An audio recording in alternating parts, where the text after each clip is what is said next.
pra voltar. O barco está em alto mar. Boa tarde. Nas palmas de tuas mãos, leio as linhas da minha vida. Linhas cruzadas, sinuosas, interferindo no teu destino. Não te procurei. Tu também não me procuraste. Íamos sozinhos por estradas diferentes.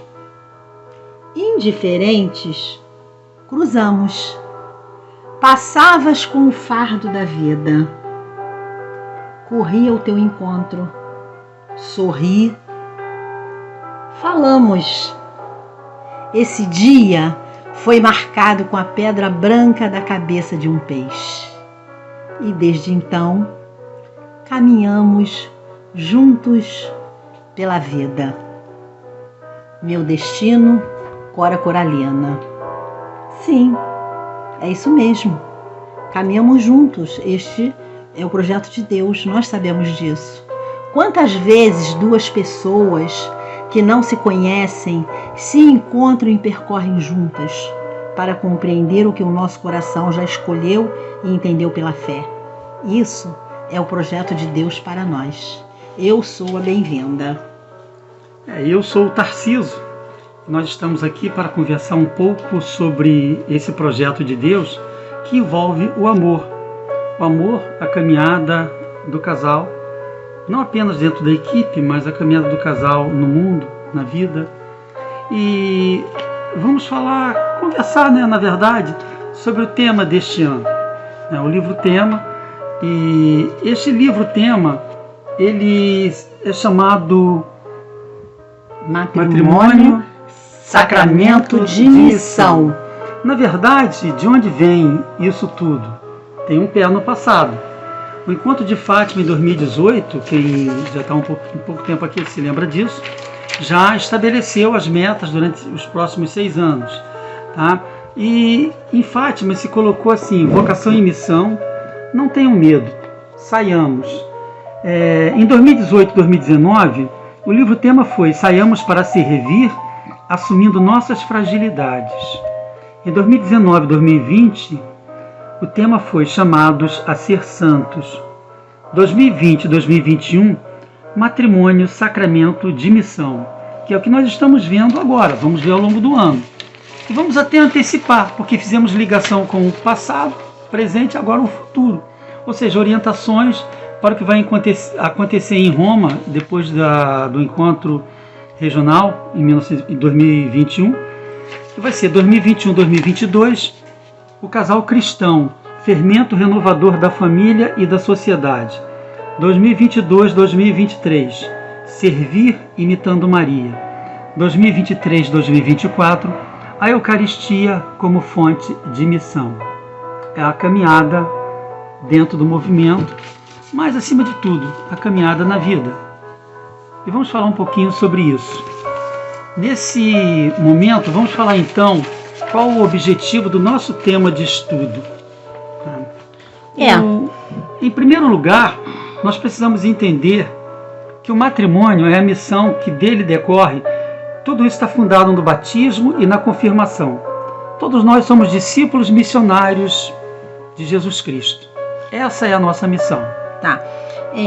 Como objetivo também desse tema de estudo, é importante entender que o casal, fortalecido pela graça de Deus, é colocado a serviço na igreja e no mundo para a santificação da igreja e salvação do mundo. Um terceiro objetivo, esta graça matrimonial vai tornar o casal capaz de 2 coisas importantes. Primeira, testemunhar a união de Cristo e da igreja num amor que acolhe, um amor que une, que transforma, que gera, que educa, converte e santifica. E o outro objetivo é viver missões e serviços específicos na família, com a intenção de santificá-la, e no mundo, para colaborar na sua salvação. E como objetivo importante também está compreender que o projeto de Deus para a humanidade passa pelo casal e pela família, e que estes têm um ministério especial da palavra com a qual devem ser anúncio e proclamar este anúncio. Vamos fazer agora Fala dos capítulos. um resumo dos capítulos do livro que iremos estudar este ano. Vocês, de certo modo, já conhecem, é muito parecido com os anteriores, 9 capítulos. Nele já tem a estrutura das reuniões. Vamos apenas aqui comentar, né? Só fazer uma apresentação do que iremos fazer ao longo do ano. O capítulo 1 está aqui.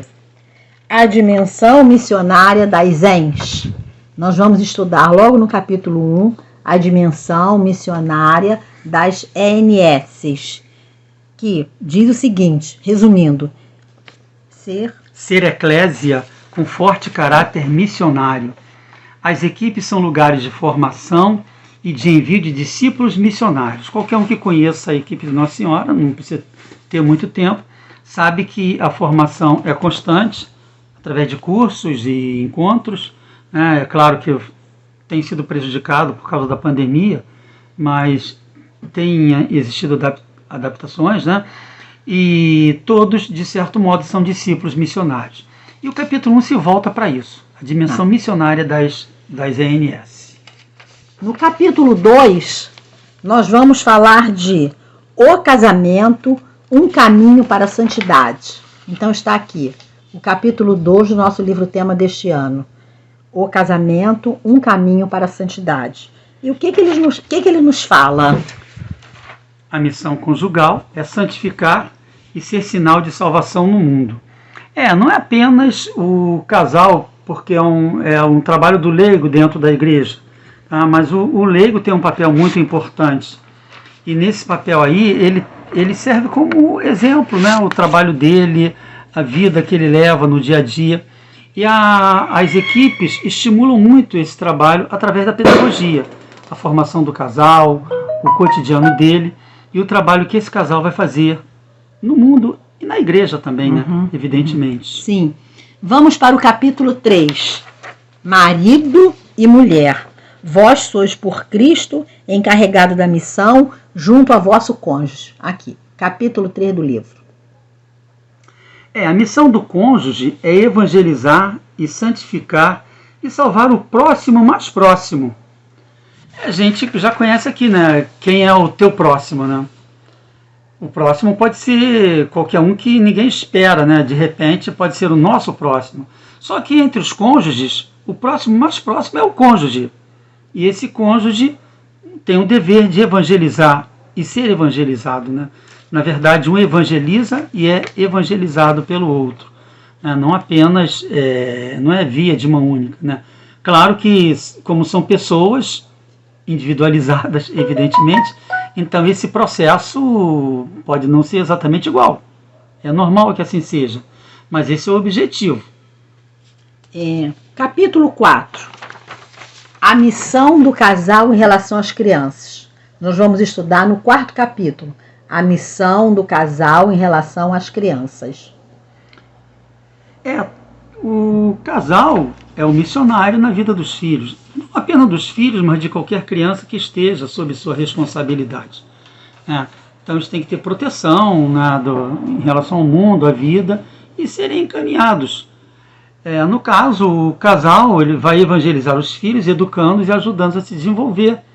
O desejo de buscar essa santidade. Ou seja, um mundo justo, um mundo melhor, um mundo com mais equidade, um mundo como Cristo falava sobre o reino de Deus. Bom, vamos agora para o capítulo 5. O ministério da hospitalidade. A missão da família é acolher aqueles que Deus coloca no caminho do casal e da família.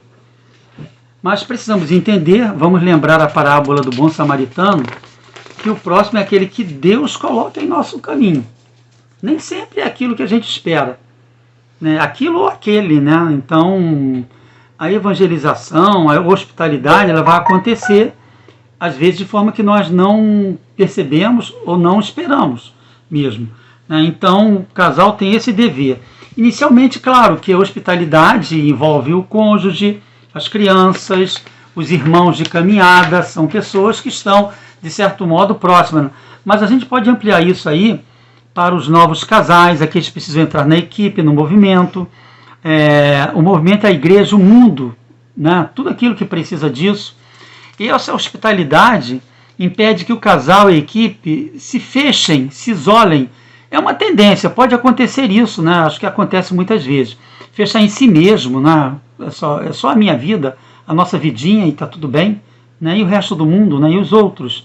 Fechar dentro do seu matrimônio, fechar dentro do seu mundo particular, esquecendo que o próximo ele pode estar presente, pode não estar presente muitas vezes nos necessitados.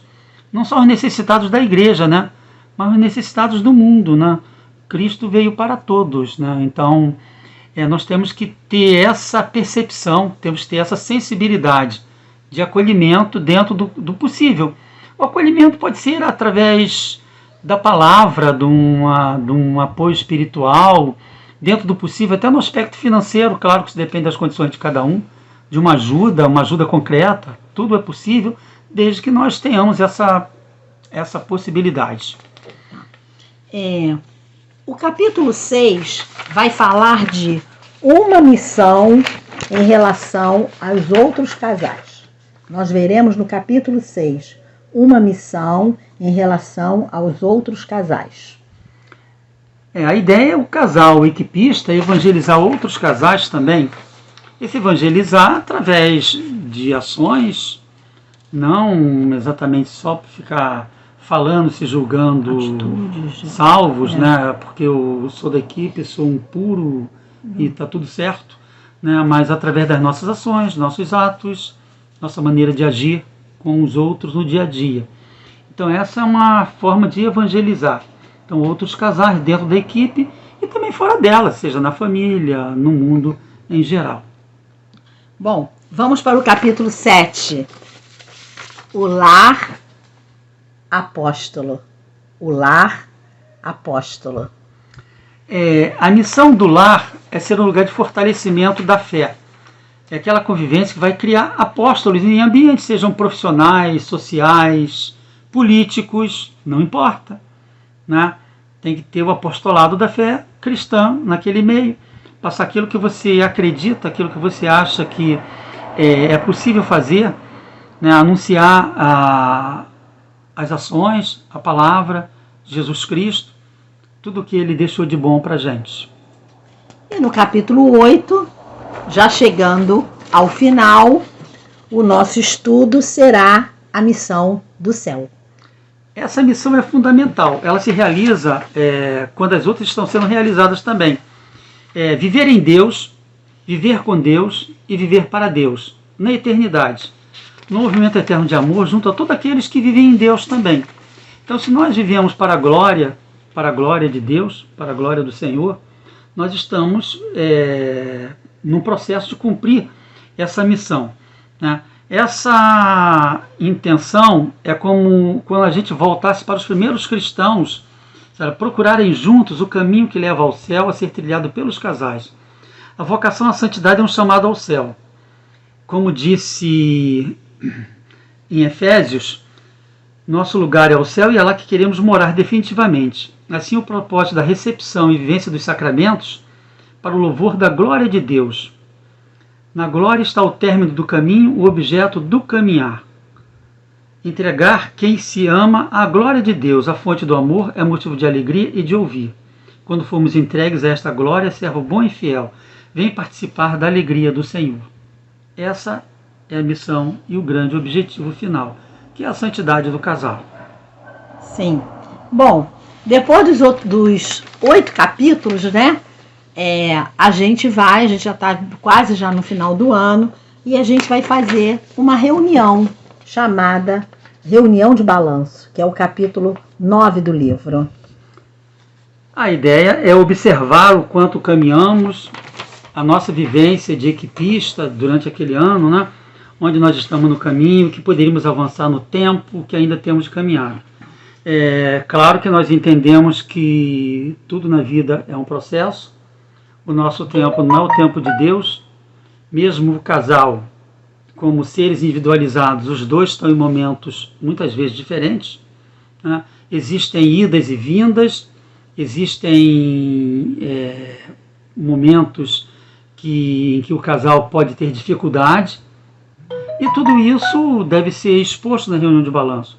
Ou seja, o que a equipe fez como crescimento, como amadurecimento, que pode ter ajudado na vida do casal a cumprir tudo aquilo que foi debatido no livro-tema.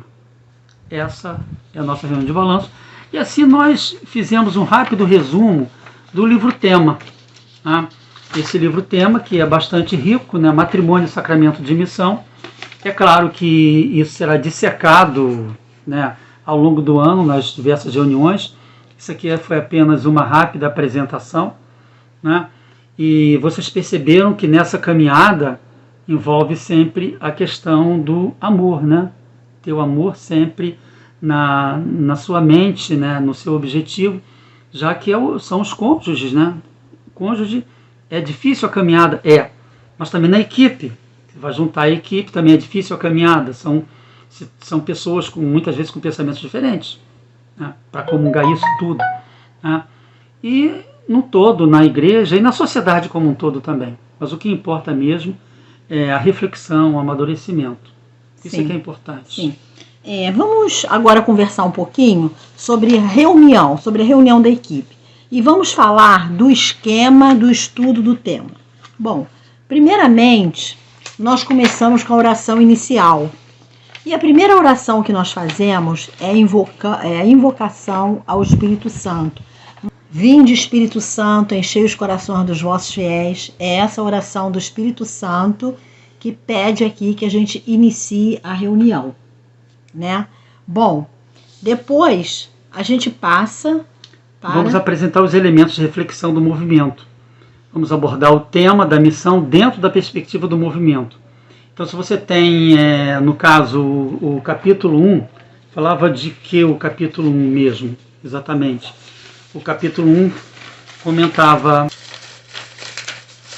a dimensão missionária das ENs. Capítulo 1. A dimensão missionária das ENs.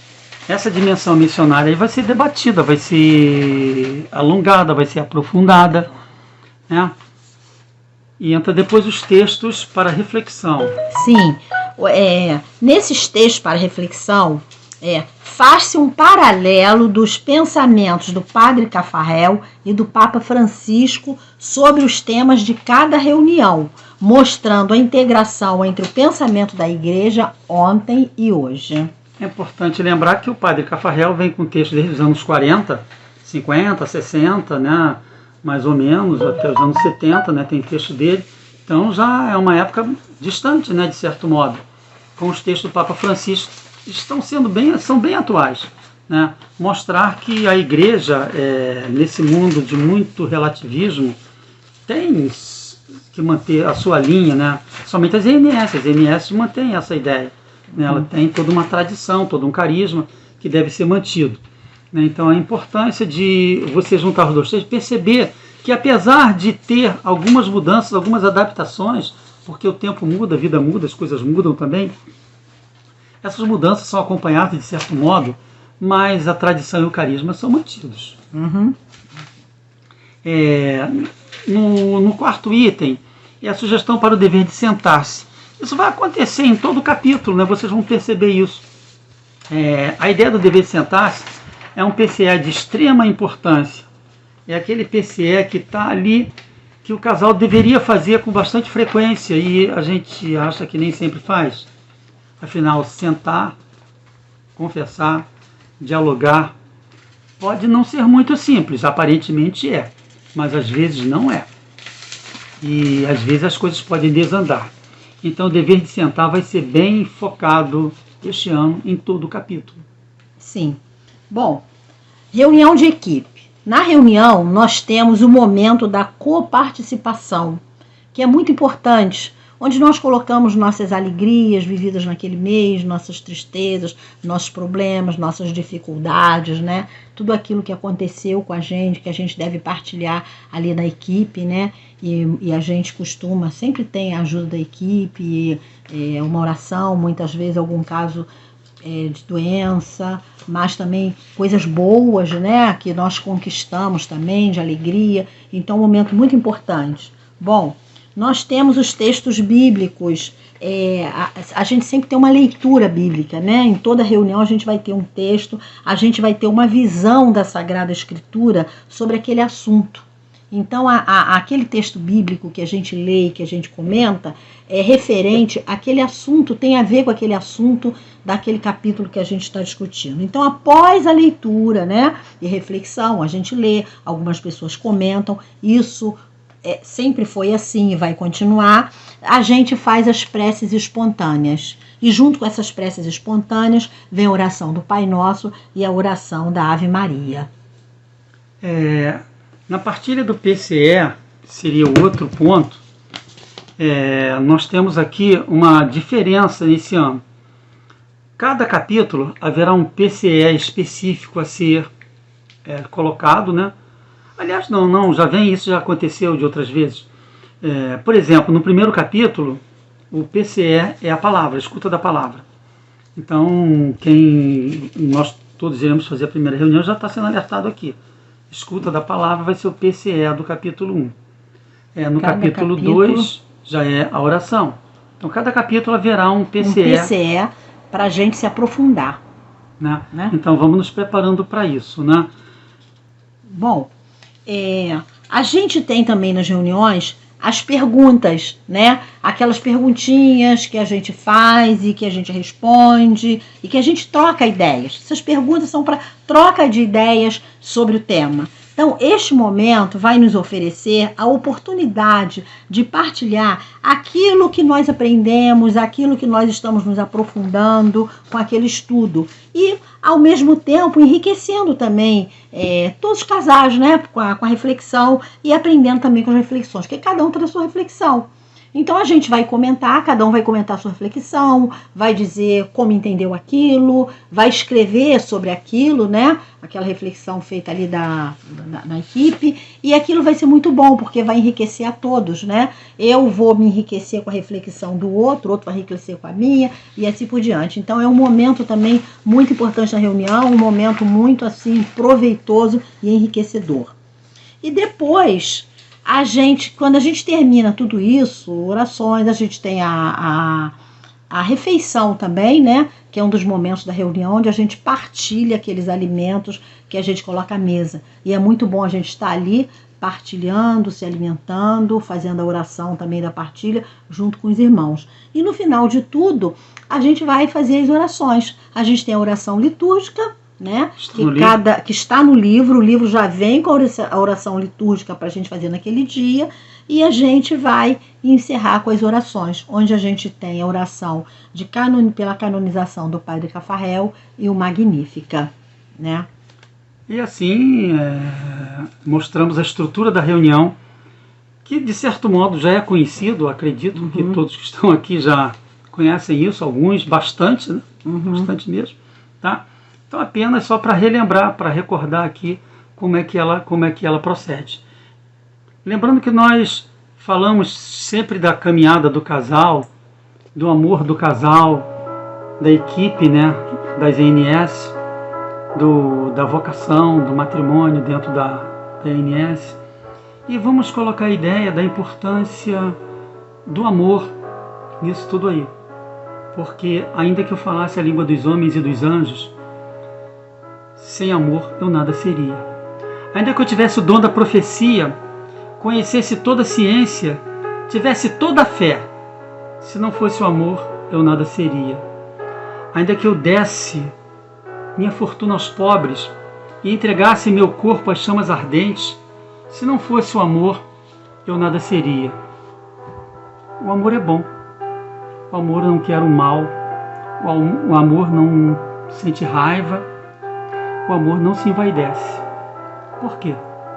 Porque amor é um fogo que arde sem se ver, É ferida que dói e não se sente. É um contentamento descontente, é dor que desatina sem doer. É um não querer mais que um bem-querer, é solitário andar por entre a gente. É um não contentar-se de contente, é cuidar que se ganha em se perder. É estar-se preso por vontade, é servir a quem vence, o vencedor. É ter com quem nos mata a lealdade. Mas tão contrário a si é o mesmo amor, como pode, nos corações humanos, a amizade causar tanto favor? Por quê? Só sei que eu estou acordado e todos dormem, porque nós nos vemos como se fosse num espelho partido. Mas um dia nós nos veremos face a face, e então entenderemos que só o amor conhece o que é verdade. Porque ainda que eu falasse a língua dos homens e dos anjos, se não fosse o amor eu nada seria. Esse texto do apóstolo Paulo, que coloca o amor ágape em grego, que era aquele amor universal. O que é o amor ágape? É aquele amor que você ama simplesmente porque ama. Você não tem explicação para isso, você ama por amar. Você não quer nada em troca, você apenas ama. Não importa o que vai acontecer, você simplesmente ama. Como Jesus. Esse amor que foi deixado por Jesus Cristo. O exemplo dele, as palavras dele, esse amor ágape. E para finalizar esse nosso encontro de hoje, nós desejamos esse amor ágape para todos nós, que nós saibamos usá-lo, pensando que o amor ágape, deixado por Cristo, foi utilizado por ele até o limite. E nós tentamos fazê-lo também, só que nós temos extremas limitações.